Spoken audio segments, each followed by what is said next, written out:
Okay, everyone, it looks like we are good to go. We have our IT set up. We have all of our artists and our guest curators, and let's get the show on the road. My name is Tim Brown, the Hillyer director. I want to welcome you to this special panel discussion that we arranged for this very rare and special exhibition. We are calling this our culminating event, which has been a very exciting 2 months. So let's get started. I'd like to introduce our guest curators, Jarvis Dubois and Lauren Davidson, who is going to introduce our artists for today. Thank you.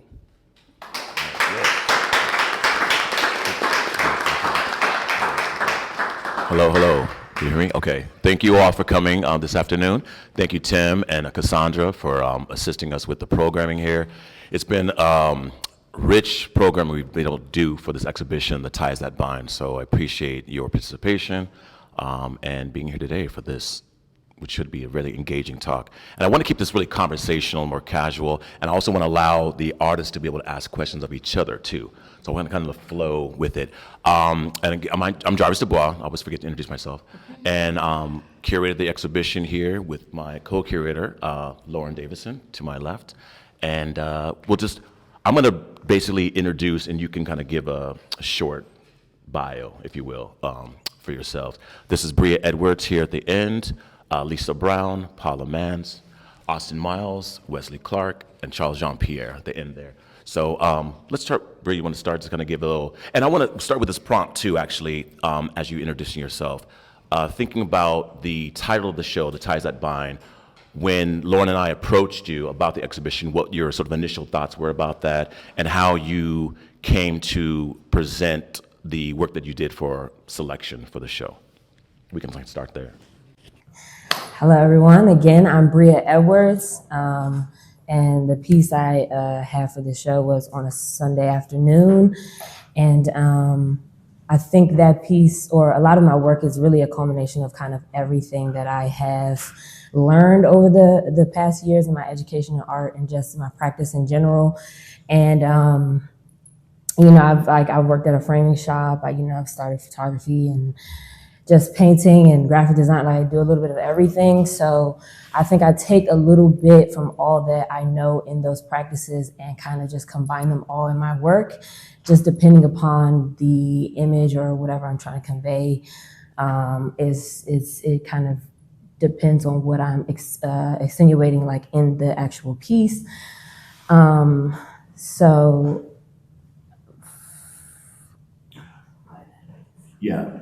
that gotcha. piece? Why that piece? When I saw the prompt for the show, I already knew exactly what piece I wanted to submit for it. And actually, what's the crazy part was the date of the opening. My family, there were two cousins of mine, they were going to be in town. They live in Georgia. They're going to be in town. They never come to DC. So for them to be here on the day of the opening, I was really excited about the show. And so I already knew, I was like, the piece, it fits perfectly with the title. They're going to be here. They're going to be able to experience it.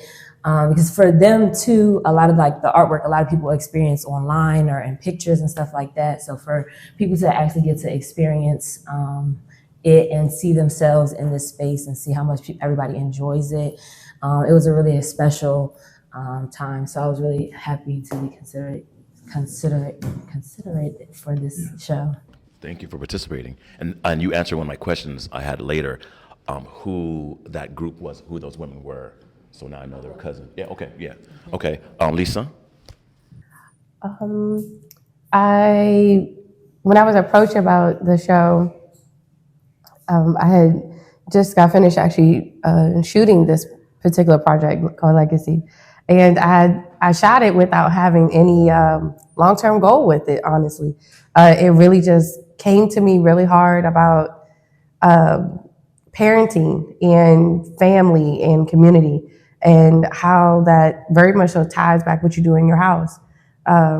It's not always what you do directly in your house. It's what everybody does in their house, in your community. And I didn't have any place in particular I was going to scout it to or ask. And I think within like maybe 2 or 3 weeks after shooting it, you guys called me, and I was like, wow, that aligned very quickly. I haven't shown anybody this piece, and I didn't have anybody critique it. I didn't even edit it. I mean, I didn't do anything. And I was just like, wow, my idea had came to me so easy, and it was asked for so easy, that it aligned, and I was just like, yes, immediately, I can be able to show this piece. The piece speaks directly to the title, the things that bind, the things that come together, the things that that interlace with each other in a community or a communicational piece visually. That I was just like, wow, this is perfect. So this was the particular piece. I didn't think about any other piece. I didn't think about any other work that I've done that would have fit this with something. Correct, yeah. Paula. My name is Paula Mans. I'm a native Washingtonian.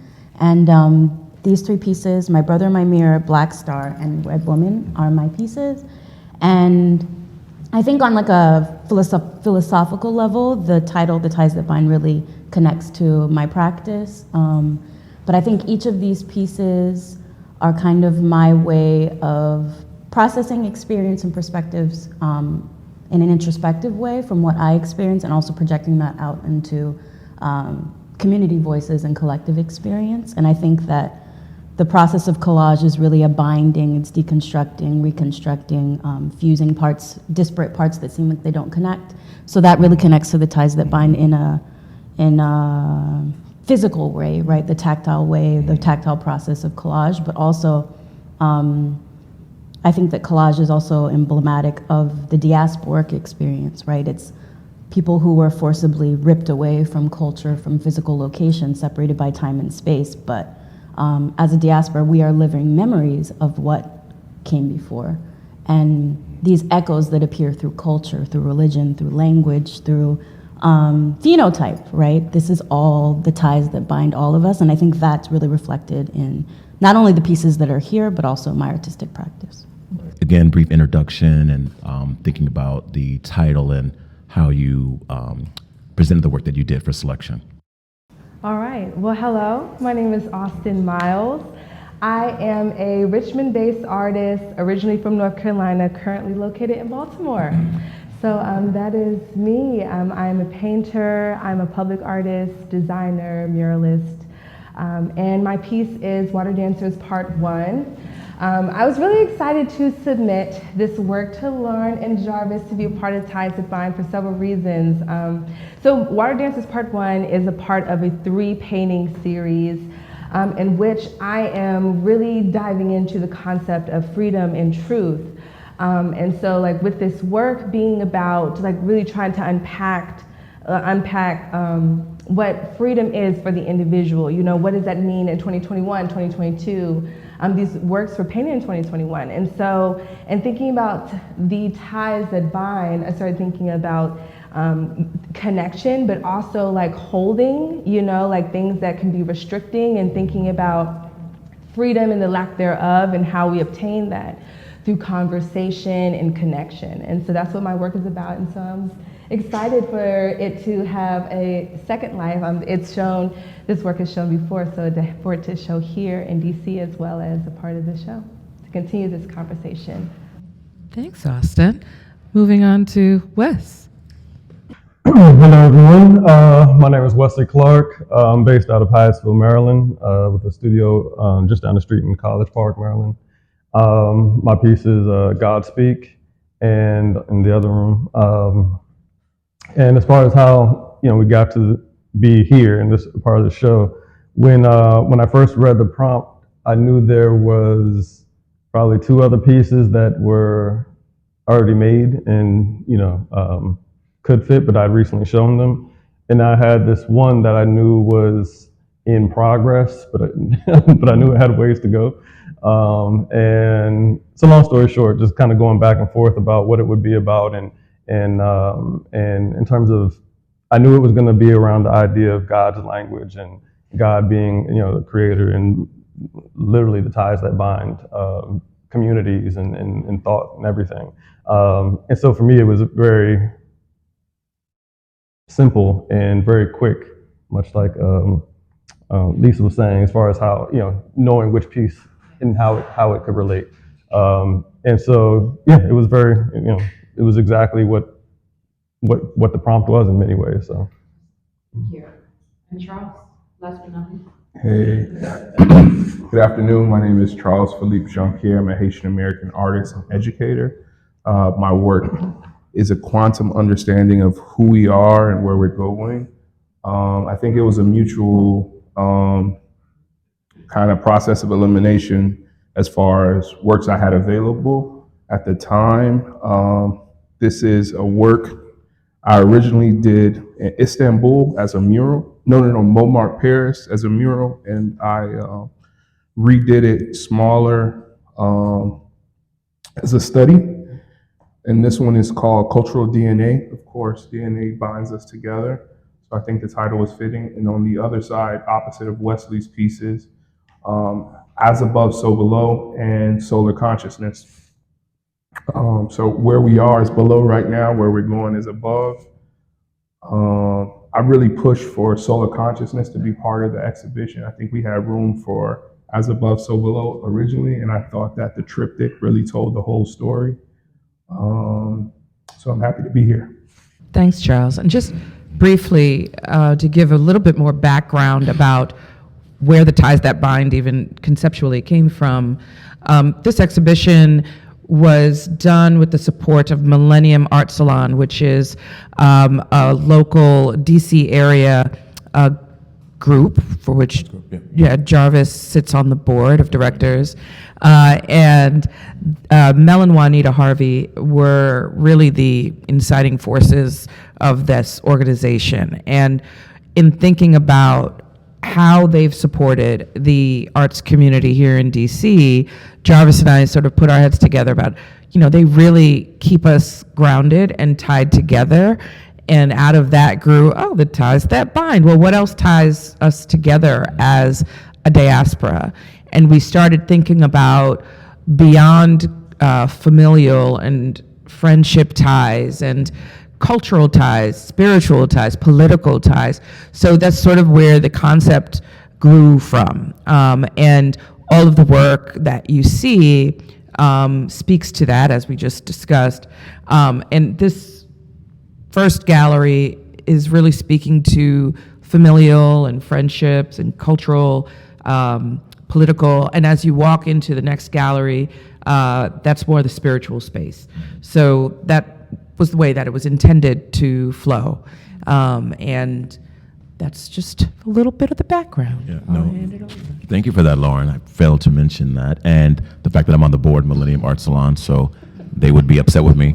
So when I was approached by Mel and Juanita Hardy to do the show with the calendar being open, working with Tim Brown here, that I was like, I can't do this alone. So I reached out to Lauren, and she was gracious enough to accept. And we didn't have a lot of time to get it together, but we made it happen, and we're very happy with the results. So I hope you are.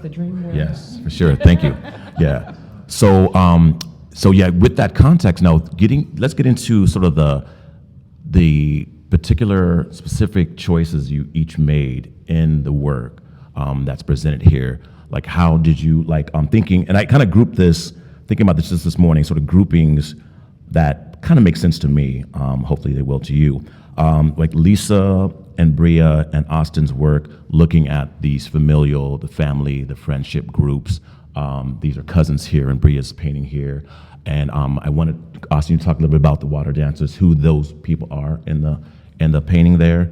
And then for you, Lisa, and you've mentioned this before in the earlier talks, but for this group here that may not have been here, the early programming, talk about this mother and daughter, how they were selected and what direction you gave them, if any at all, in their choice of clothing and the posing, even in the gold spread there, coverlet on the couch. So you want to start, and then we'll go to Bria and then Austin? So particularly, I don't use studios to shoot in. I like to use someone's comfortable environment. I don't like to take them into a foreign space. It typically shows clearly on photography. I usually like to use the outdoors or their own personal space. I designed everything. I actually purchased the clothes, the gold sheets, though their whole house was like covered in gold sheets everywhere. I wanted to give it to look like the child imagined this.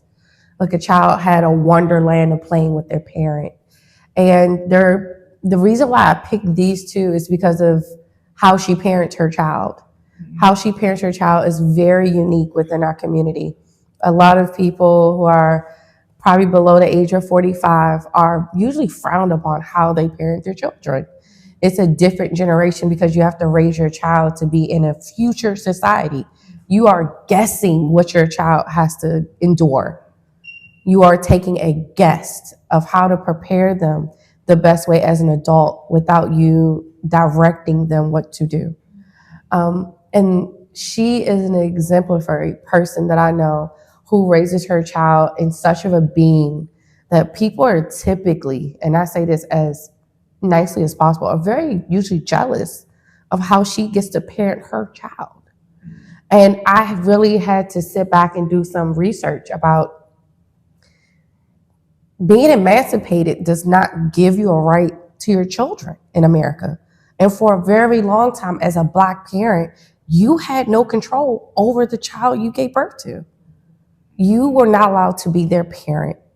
That child was usually ripped from you, or if you weren't married, that child was left with someone else, an elder, a kinfolk, an auntie, an uncle, and you were then raised however they saw fit. And so for a Black mother to be very radical and to parent her child, that does sound like 2000 and something. This child won't be a child anymore after 2030 though. This child is gonna make it her own or their own or his own or whatever they see fit. That is an extraordinary, like, popping a lot of people's bubbles. Because to be Black and to be whatever you want, that is a radical statement even today. If I said, call me Lisa today, I hope everybody respects and calls me Lisa. If I want to be Brandon tomorrow, I hope you did the same thing. That is a radical idea, though, as a parent, to parental your child to that. And then to also have a special gift. The legacy of what I talk about here is not something I want you to see as wealth in your hand, but wealth in your demeanor, wealth in your character.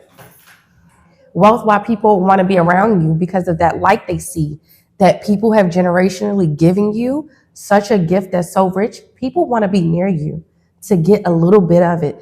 That's something that in their relationship, I wanted to make sure I captured. It's their posture, it's their smile, their wink, the big of their eyes, the pointing of their chin. I did not have to give direction. The one direction I gave her, which was, I said, you can tell your mom to do anything. And she said, really? And that's what she did. She told her to sit. And so they sat and she said, look left. And they sharply looked left at the same exact time. I didn't have to do much, but to just be happy with my camera. Was there a conscious decision to print these in black and white versus color? Yes. It's something I said before. I typically shoot in black and white because often I shoot Black women, and often people have their own imaginary tale somewhere in their head you're allowed to have. I think I'm the master conductor of my own work, so I'm not giving you that permission. And I show most of the times Black women in black and white because you should see for what it is, not for what you want it to be. That's a clear cut with me. And I think I'm allowed to do that. It's my work. Secondly, when I show in color, then I'm giving you a vivid imagination. I'm allowing you to play with what the next scene would have looked like. I'm giving you that moment to have that grace. I'm giving that grace. So that's something I'm really in control of when it comes to showing people of color, brown and Black people. Thank you. Bria, you want to talk about your on a Sunday afternoon, like why these cousins, right? I'm thinking about and the emphasis on the hairstyles, right? And the presentation of that, and in this domestic space, who, and I'm assuming, well, I don't want to assume, you can answer this, if it's their home or is that just a space that you created, an imaginative space, or if that's an actual lit space. Okay, so so they're my older cousins, and they're a lot older, they're like 50s. And growing up, I would always go back and visit, my family in Georgia, and it was always a thing where, adults like to kind of separate you, like, okay, you go play with the kid cousins because y'all are all the same age, and so y'all go play. And so I actually never met them until this trip that they came on, and I've heard their name a lot. I've seen pictures, but I've never really been around them in a space and really get to know who they are. So that was one part that I really enjoyed about that. And then the space itself, my uncle, he recently bought a 1800 historic farmhouse. And it sits on a few acres of land. And his goal in buying that property was to have a space for community and family and be able to host, whatever a family member has. If it's a birthday party or, if people need a place to stay, but just to have the space to have your own people and just be able to be together and not have to, go somewhere else or stay at a hotel. It's got a guest house on the property. And so the whole family was able to come up and visit. And so like Lisa was saying, when I take pictures for my references, I don't like to stage or coach or arrange anything in there, because I think it takes away from the authenticity of the experience. And so they're two sisters, and when I was around them, I was just kind of enamored just by their whole presence, with just being African American, just really enjoying like their skin complexion, and her hair was actually purple and pink. So I was like, that's so cool to be at that age where everybody's thinking you have to look a certain way at that age. I just thought it was so cool. And actually, when I started that piece, it was actually going to be in black and white, because again, with the kind of the noise that color brings into the space, sometimes it's like, sometimes black and white is very nice to just eliminate a lot of other things that are going on in the space. But then I was taking away, the purple and pink hair and, just the beauty in all that they are. And so, and then again with the staging, it's just like, I enjoy how people interact with the space and interact with each other. And so I don't want to tell them how they are to sit with each other. I want to see naturally, their choices of, how they pose together, and it kind of speaks to their relationship as well. And so, yeah, I just kind of caught them on a Sunday afternoon. So I may have missed this. So was this taken from a photograph? You painted this from a photograph of them? Because you hadn't met them yet, right? So yeah, so they had came for a trip, or they had kind of scheduled this trip after my uncle kind of renovated the house. And so the whole family came up. And so this was kind of like that week that they were there was kind of like my first kind of time like really being with them. And so one day I just, I brought my camera over and I was just like, I'm gonna take some pictures. And, they were just sitting by the couch. So I was just, I just started shooting. And, I just kind of picked through, some of the friends, one of the friends that I thought really kind of spoke to who they were as sisters and how they occupied the space as well. I think with this work, at least when I first saw it, and we've spoken about this before, it really reminded me of Amy Sherrill's work or Jordan Castile, if you're familiar, but even beyond. And I know you perhaps had a thought about background, and whether or not to include background, whether just to focus on the figures or on the people. But I just feel as though what you've done with the detail and the staircases and the pillows, the texture, it just gives both of them an opulence that I don't think you could have achieved unless you did include them in a space. And considering that spatial context is so regal in this portrait. And we could talk a little bit about this later, just about what your attraction to portraiture is. So think about that while we move on to Austin. First, I enjoyed hearing both of y'all talk about your work. That was really wonderful and insightful. My piece, Water Dancer Part 1, so there's a few layers that I want to share with you all. And so there's a book called The Water Dancer by Ta-Nehisi Coates.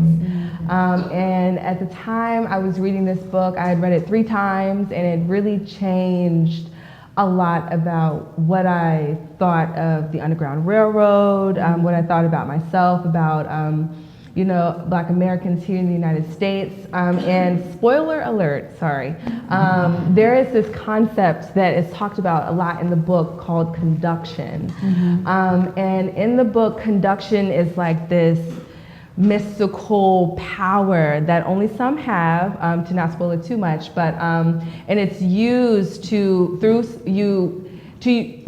perform conduction. You're using storytelling and fond, strong memories to then call on these powers to transport you and others to another location, primarily the north. So you are using conduction to escape freedom and transport you and a group of people to freedom, to the north. So, and so I started thinking about this concept of conduction, and and what it really is. What it really is, it's storytelling. It's this conversation, and seeing how that can happen within ourselves. And so at the time, I was questioning myself, like, okay, so if slavery for most isn't physical in 2021 and is more of a mental state, then how can we free ourselves and use conduction to do that?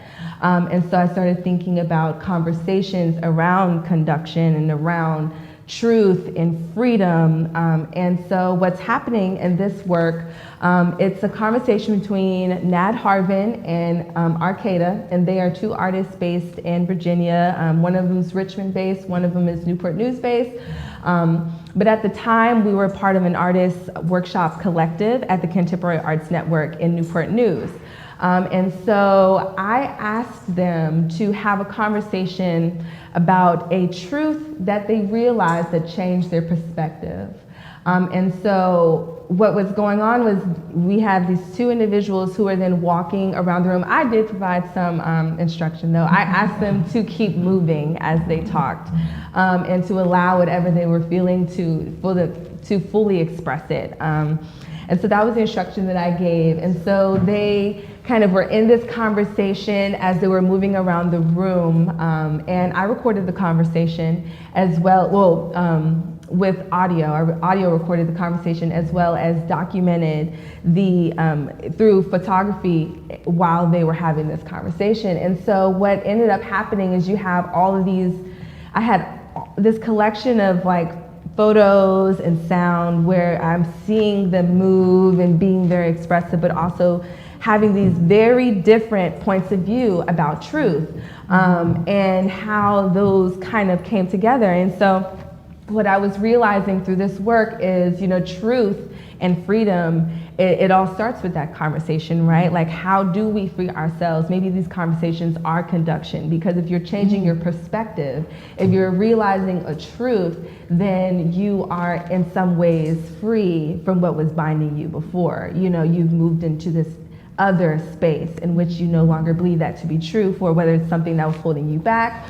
or us as a culture. And so this work was really fun. And so as I was selecting the images, I wanted to encapsulate not only that they were having conversation with themselves, like something internally is happening, but as well each other. And so I have multiple images of them in different positions, and to kind of showcase different moments in the conversation that they're having with each other. There's a lot of overlapping happening as well to show kind of like this interconnected moments of the conversation, but also very different points of view. And again, this is a body of work it's 3 paintings, and so this is Water Dances Part 1, but in Part 2 and 3, there are also other moments where you see more of their body and some more movement, and so that is what this work is about.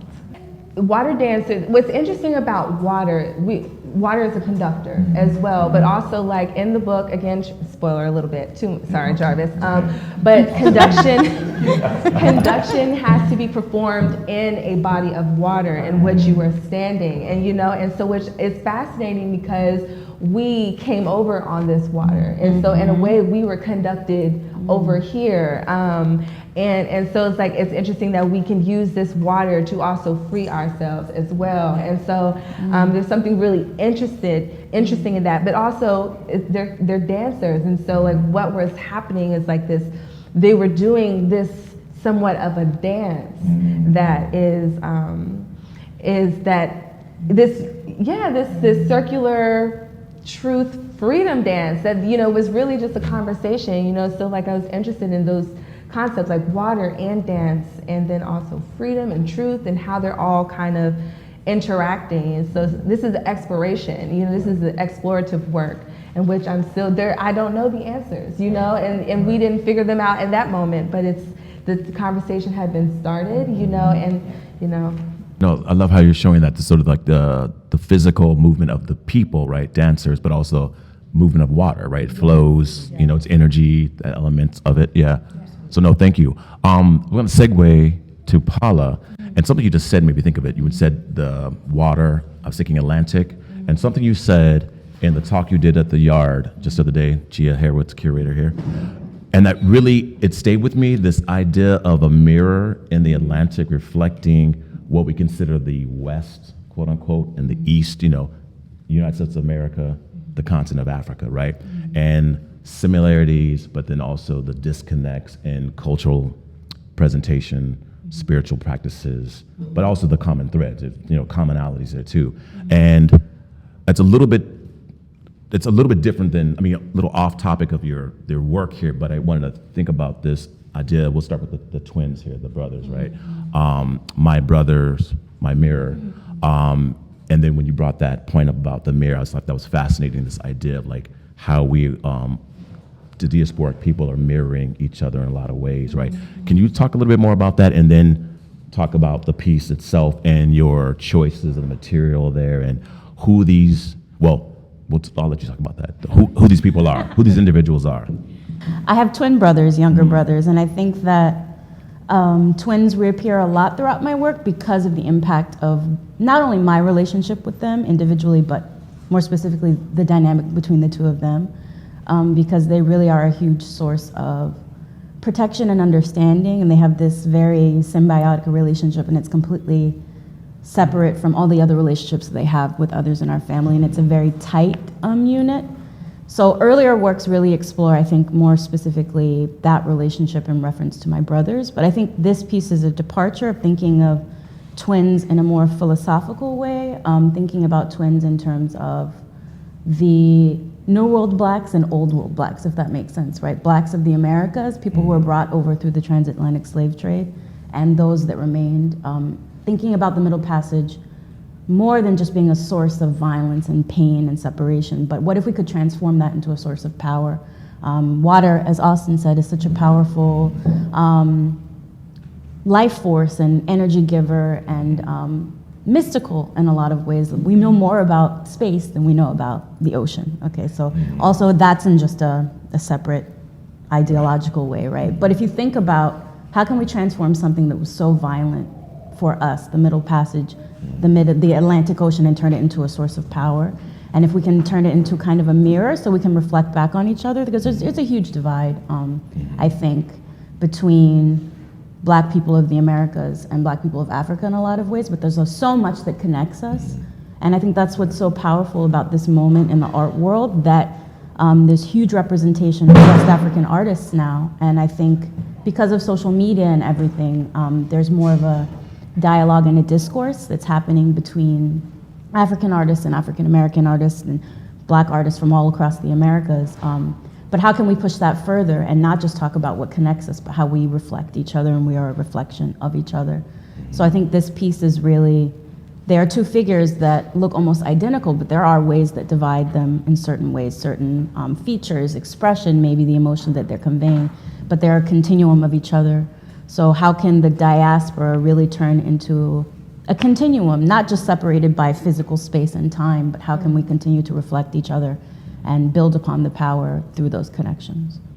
I think it's interesting, your perspective on your art and what inspires you in general. And I would love for you to tell and to talk about your experiences abroad and how that influences your work. Because just as you're talking about the transatlantic slave trade and the differences within the diaspora, I think without your personal experience, your viewpoint would be slightly different, perhaps. So can you tell us a little bit about your experiences abroad?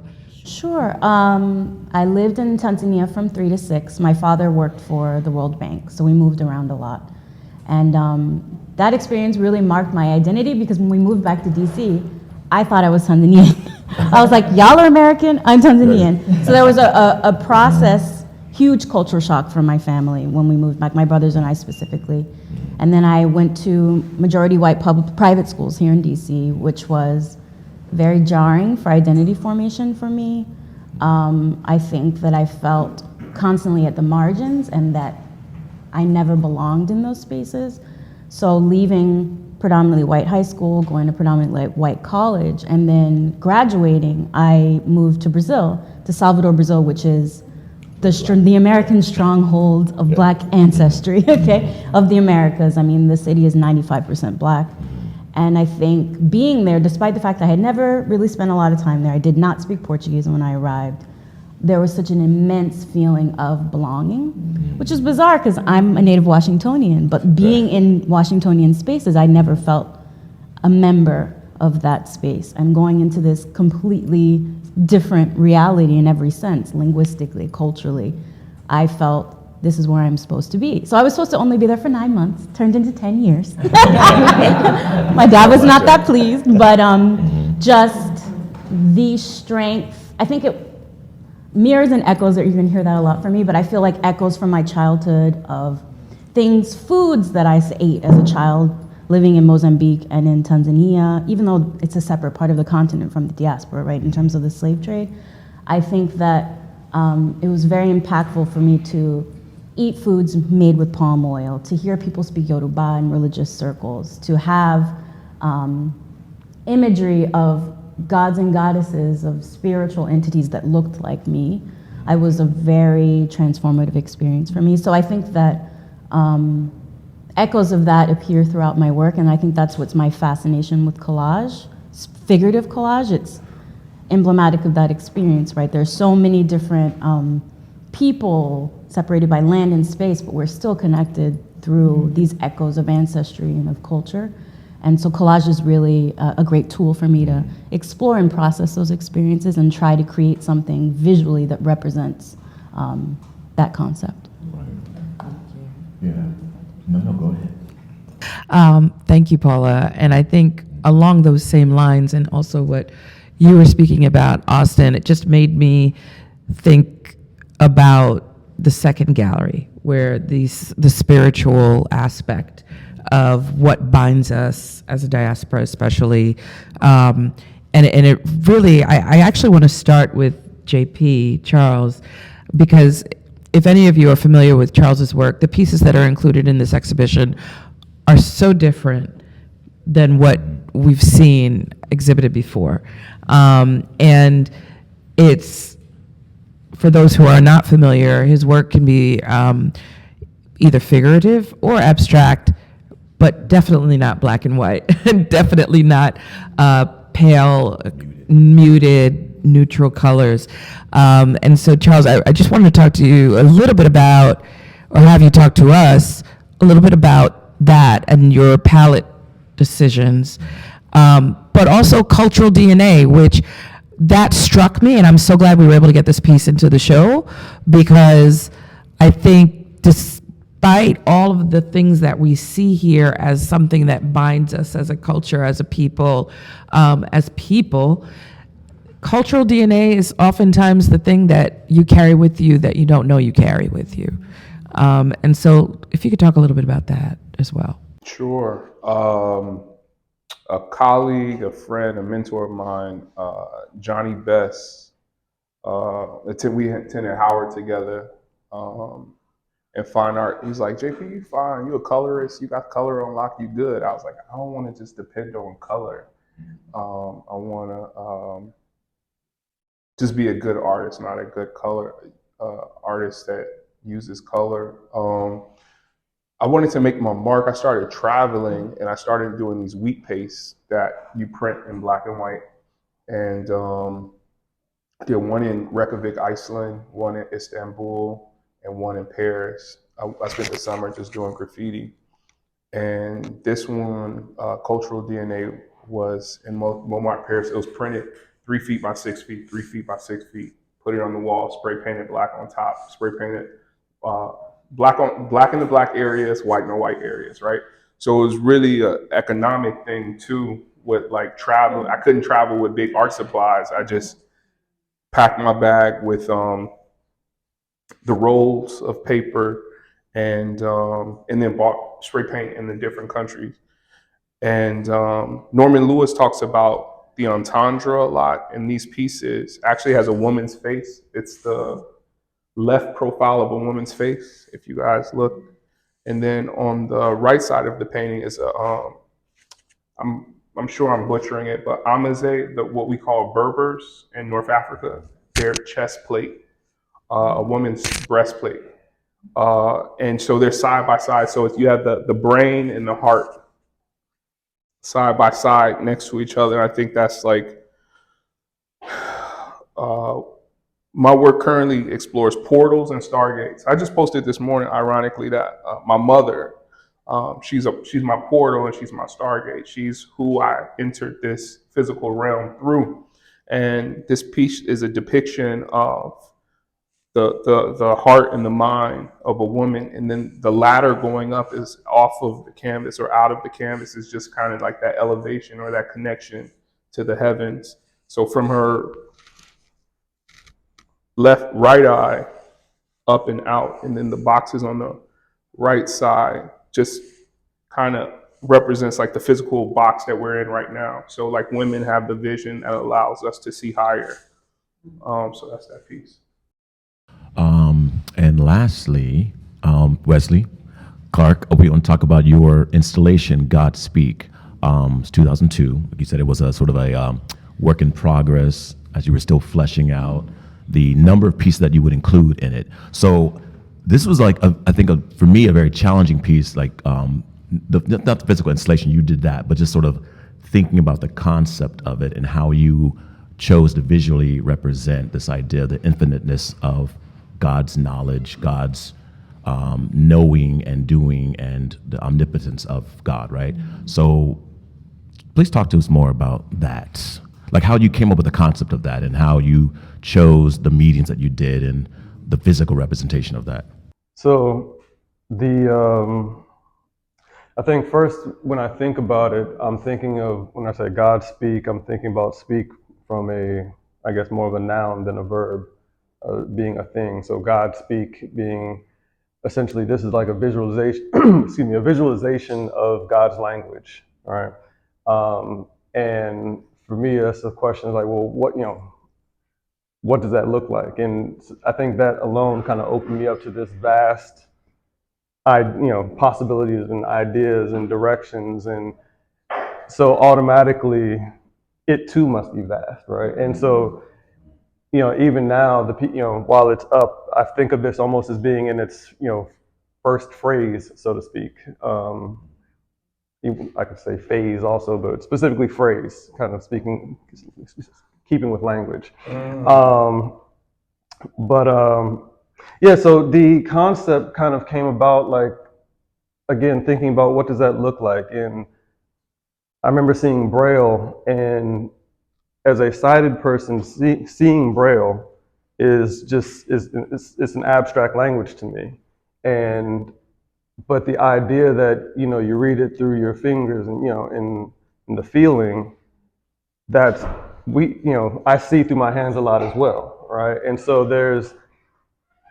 I begin to kind of mix that idea, kind of taking it out of that zone and putting it into a sighted person's vision with the idea of both feeling and seeing it.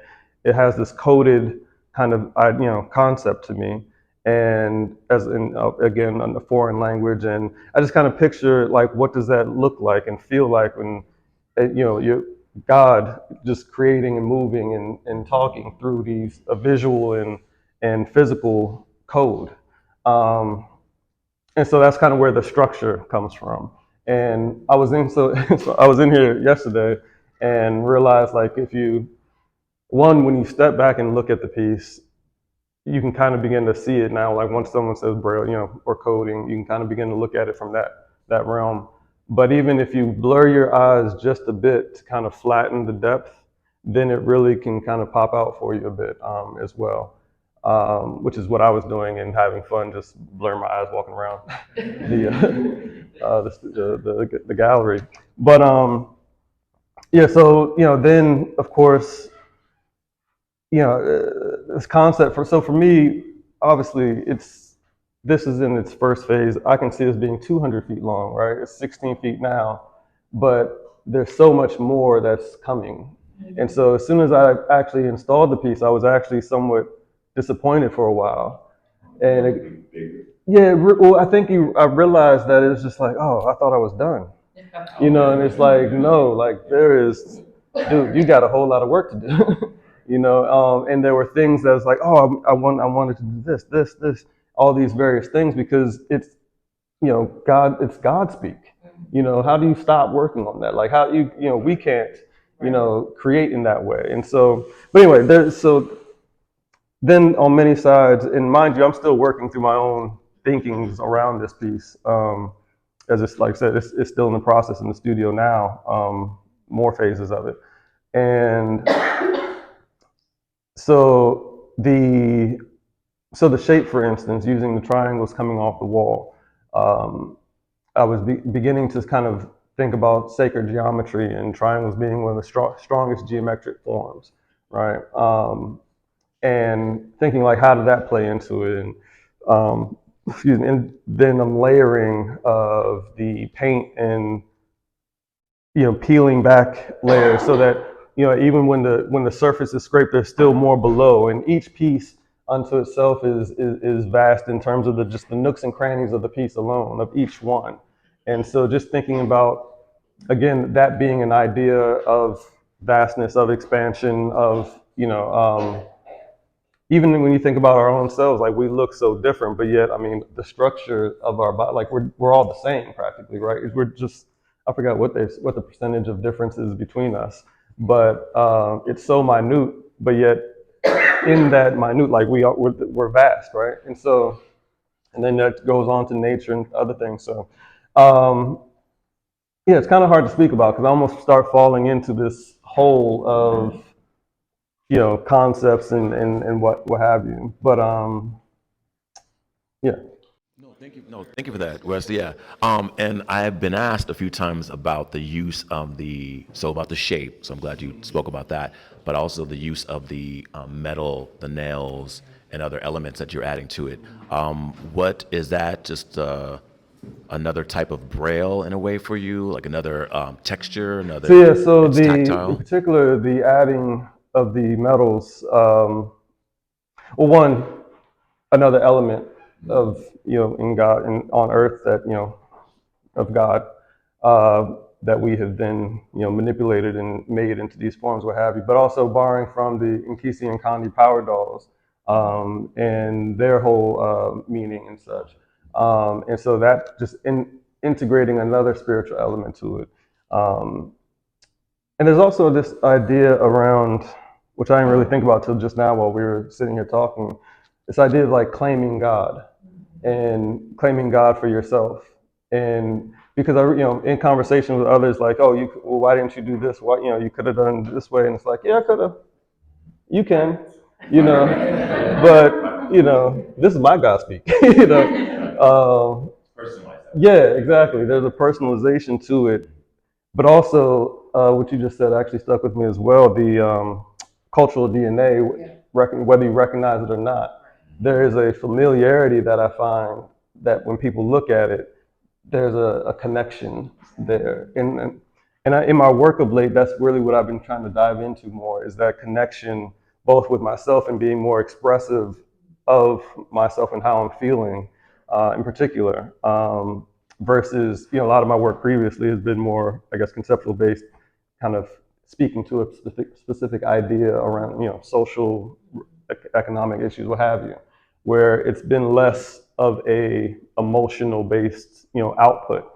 And so that's what, this piece and others are more about of late, is kind of diving into, exporting feeling, and really trying to grab one's thought and attention, but through that energy, through a bodily, visceral kind of connection.